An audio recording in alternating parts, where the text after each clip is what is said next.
Kuwait may soon ask a large chunk of its foreign workers to leave. In the process, nearly 800,000 Indians could be forced out. Kuwait's National Assembly has approved a draft expat quota bill. This is a major blow not only to Indians and their families living in Kuwait, but also to their dependents in India. The anti-expat rhetoric in Kuwait has spiked since the beginning of this pandemic. Government officials have repeatedly called to reduce the number of foreign workers in the country so that more jobs are available to the local population. Now, the first reports came last month when Prime Minister Sheikh Sabah Al Khalid Al Sabah proposed reducing the number of expats from 70% to 30%. Of the 4.8 million people living in Kuwait, expats account for 3.3 million.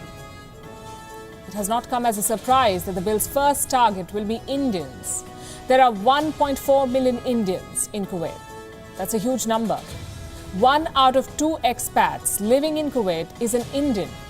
According to the new bill, Indians will not be allowed to exceed 15% of the population. That means an immediate exodus of close to 800,000 Indians, 8 lakh people. They face an exit. From manual laborers to doctors, Indians work in all capacities in Kuwait. Nearly 28,000 Indians work for the government. They work in government hospitals, national oil companies, even in universities. In an extreme step, they could all be replaced by locals. But most of the Indians are employed in the private sector, about 523,000 workers. In all, nearly 160,000 dependents are living in Kuwait. Close to 60,000 Indian children study in 23 Indian schools across the country. If this new bill is passed, it will have a devastating effect on their lives. But the low-skilled Indian workers will be the worst hit, because the government is likely to target them intensely in the first phase of what is being called a demographic purge. Assembly Speaker Marzouk Al-Ghanim has said that the state will focus on skilled migrants rather than laborers. So the 1.3 million foreigners who are either illiterate or can merely read and write will be sent back. Every month, Indian laborers in Kuwait send money to their poor families in India.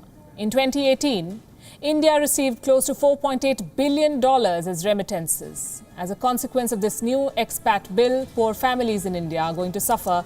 The source of their income will be gone. Kuwait is so cash-strapped that it is eyeing this money too. It is mulling a tax on remittances sent by foreign residents. During the pandemic, many of these Indian laborers in Kuwait were laid off. But as foreigners, they were not eligible for economic relief, so thousands registered for repatriation to India. For those who are still there, the future is even more uncertain. The problem is, Kuwait and other Gulf countries want to put their citizens to work. Gone are the days of lucrative subsidies to locals. The excessive reliance on oil has undone these economies. Oil contributes 90% of this government's revenue, 90%.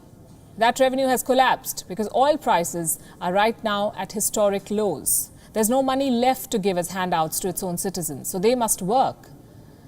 But the jobs are being held by foreigners, so the government is pushing foreigners out in a fight to employ its locals.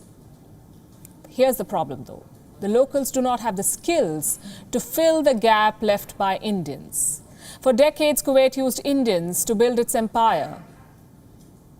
Now the government wants to discard them. Well, they surely deserve better. We'll see what happens to this bill.